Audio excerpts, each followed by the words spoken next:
Hello കൂട്ടുകാരെ, അപ്പോൾ ഇതെന്താണെന്ന് മനസ്സിലായോ? ഇതാണ് നമ്മുടെ സ്വന്തം പയർമെഴുക്ക് വരട്ടി. അപ്പോൾ ഇത് കാണുമ്പോൾ നിങ്ങൾ വിചാരിക്കും, അയ്യേ ഇതുണ്ടാക്കുന്നതാണ് ഇവിടെ കാണിക്കാൻ പോണേന്ന്. ഞാൻ ഉണ്ടാക്കുന്ന പയർമെഴുക്ക് വരട്ടിയാണ് ഇവിടെ കാണിക്കാൻ പോകുന്നത്. കാരണം എല്ലാവരും ഒരേ രീതിയിലായിരിക്കില്ലല്ലോ ഉണ്ടാക്കുന്നത്. ഇൻഗ്രീഡിയൻസ് എല്ലാം ഒരേപോലെ ആണെങ്കിൽ പോലും ഉണ്ടാക്കുന്ന സ്റ്റൈൽ വേറെ രീതിയിലായിരിക്കും. ഞാൻ മാക്സിമം എത്രയും പെട്ടെന്ന് ഉണ്ടാക്കാൻ പറ്റുമോ അത്രയും പെട്ടെന്ന് ഉണ്ടാക്കാനാണ് ശ്രമിക്കുന്നത്. എനിക്കാണെങ്കിൽ ഈ സവാളയൊക്കെ വഴറ്റി സമയം കളയണത് തീരെ ഇഷ്ടമല്ല. മാക്സിമം ഞാൻ പെട്ടെന്ന് ഉണ്ടാക്കാൻ ശ്രമിക്കും കേട്ടോ. അപ്പോൾ ഞാൻ ഉണ്ടാക്കുന്ന എൻ്റെ സ്വന്തം പയറുമെഴുക്ക് വരട്ടി അതെങ്ങനെ ഉണ്ടാക്കുന്നതെന്ന് നമുക്കൊന്ന് കാണാൻ പോയാലോ. ആദ്യം നമുക്ക് പയറിങ്ങനെ വലിയ പീസായിട്ട് കട്ട് ചെയ്ത് വെക്കാം. പിന്നെ കുറച്ച് സവാള, പച്ചമുളക്, കറിവേപ്പില. ഇനി നമുക്ക് ആവശ്യമായ പൊടികൾ നോക്കാം.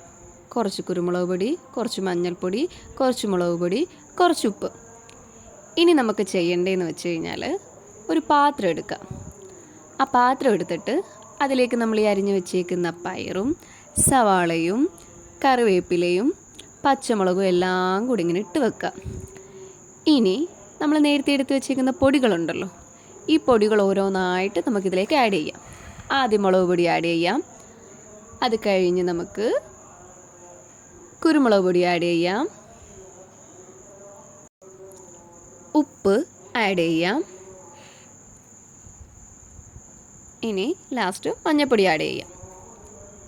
ഇനി ഇതിലേക്ക് നമ്മൾ കുറച്ച് ഓയിൽ ഒഴിച്ചു കൊടുക്കുകയാണേ. നല്ല പച്ച വെളിച്ചെണ്ണ ഒഴിച്ചു കൊടുക്കുക. ഒഴിച്ചു കൊടുത്തതിന് ശേഷം നല്ല രീതിയിൽ ഇങ്ങനെ പ്രസ് ചെയ്ത് മിക്സ് ചെയ്യുക. ഇങ്ങനെ മിക്സ് ചെയ്തിട്ട് ഉണ്ടാക്കുമ്പോൾ ഇതിനൊരു പ്രത്യേക ടേസ്റ്റ് ആയിരിക്കും കേട്ടോ. ഈ വെളിച്ചെണ്ണയുടെയും ഈ സവാളയും എല്ലാം കൂടെ ഒരുമിച്ച് ഒരു പ്രത്യേക ടേസ്റ്റ് ആയിരിക്കും. അപ്പോൾ ഇങ്ങനെ മിക്സ് ചെയ്തതിന് ശേഷം നമുക്കൊരു ചട്ടി എടുത്ത് വെക്കാവേ. അപ്പോൾ ഈ ഒരു ചട്ടി ഒന്ന് ചൂടായി വരുമ്പോൾ നമുക്കിതിലേക്ക് നല്ല പച്ച വെളിച്ചെണ്ണ ഒഴിച്ചു കൊടുക്കാം. അപ്പോൾ എണ്ണയൊക്കെ ഒന്ന് ചൂടായി വരുന്നുണ്ട്. എണ്ണയൊന്ന് ചൂടാകുമ്പോഴത്തേക്കും അതിലേക്ക് കുറച്ച് കടുക് ഇട്ട് കൊടുക്കുക. അപ്പോൾ കടുകൊക്കെ ഇങ്ങനെ കിടകിടാ പൊട്ടി വരുന്നുണ്ട്. അപ്പോൾ ഇതിങ്ങനെ ഒന്ന് പൊട്ടി വരുന്ന സമയമാകുമ്പോഴത്തേക്കും അതിലേക്ക് കുറച്ച് കറിവേപ്പില ഇട്ട് കൊടുക്കുക. അപ്പോൾ കറിവേപ്പിലയും കടുകും കൂടി ഇങ്ങനെ കിടന്ന് കിടകിടാ പൊട്ടുന്നുണ്ട്. ഇനി നമുക്കതിലേക്ക് ഒരു വറ്റൽ മുളക് ഇട്ട് കൊടുക്കാം. ഇത് ഓപ്ഷനലാണ്, ഇത് വേണമെങ്കിൽ ഇട്ട് കൊടുത്താൽ മതി. അപ്പോൾ അതൊരു ടേസ്റ്റിന് വേണ്ടിയിട്ട് ഇട്ട് കൊടുക്കുന്നതാണ്. അതിൻ്റെ ഫ്ലേവർ എനിക്ക് ഭയങ്കര ഇഷ്ടമാണ്. അതിനുശേഷം നമ്മൾ ആ മിക്സ് ചെയ്ത് വെച്ചേക്കുന്ന ആ സംഭവം ഉണ്ടല്ലോ, അത് ഇതിനകത്തൊക്കെ ഇട്ടിട്ട് നന്നായിട്ടൊന്ന് മിക്സ് ചെയ്തെടുക്കുക. നല്ല രീതിയിലൊന്ന് മിക്സ് ചെയ്തെടുക്കുക. ഇനി നമ്മൾ ആ എടുത്ത് വെച്ചിരിക്കുന്ന പാത്രത്തിലേക്ക് കുറച്ച് വെള്ളവും കൂടെ ഒഴിച്ച് മിക്സ് ചെയ്ത് അതിനകത്തോട്ട് ഒഴിച്ചതിന് ശേഷം ഇങ്ങനെ ഒതുക്കി വെക്കുക.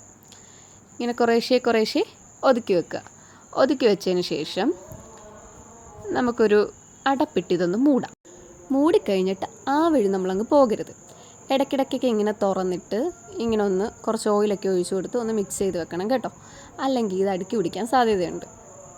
അപ്പോൾ ദേ ഈ എണ്ണയും വെള്ളമൊക്കെ ഒന്ന് വറ്റി ഈ ഒരു പരുവായിട്ടുണ്ട്. അപ്പോൾ ഇടയ്ക്കിടയ്ക്കൊക്കെ ഇങ്ങനെ ഒന്ന് തുറന്ന് നോക്കണം കേട്ടോ, അല്ലെങ്കിൽ അടുക്കി പിടിക്കാനൊക്കെ ഉള്ള സാധ്യത വളരെ കൂടുതലാണ്. അപ്പോൾ ദേ ഈ ഒരു പരുവായിട്ട് ഇരിപ്പുണ്ട്. ഇനി നമുക്ക് സെർവ് ചെയ്തെടുക്കാം. ഇതപ്പോൾ ഇതാണ് എൻ്റെ സ്വന്തം പയർമെഴുക്ക് വരട്ടി.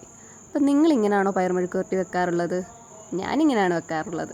നിങ്ങൾക്ക് ഇഷ്ടമായിട്ടുണ്ടെങ്കിൽ ലൈക്ക് ചെയ്യുക, ഷെയർ ചെയ്യുക, സബ്സ്ക്രൈബ് ചെയ്യുക, കമൻറ്റ് ബോക്സിൽ താഴെ കമൻറ്റ് ബോക്സിൽ ചെയ്യണം.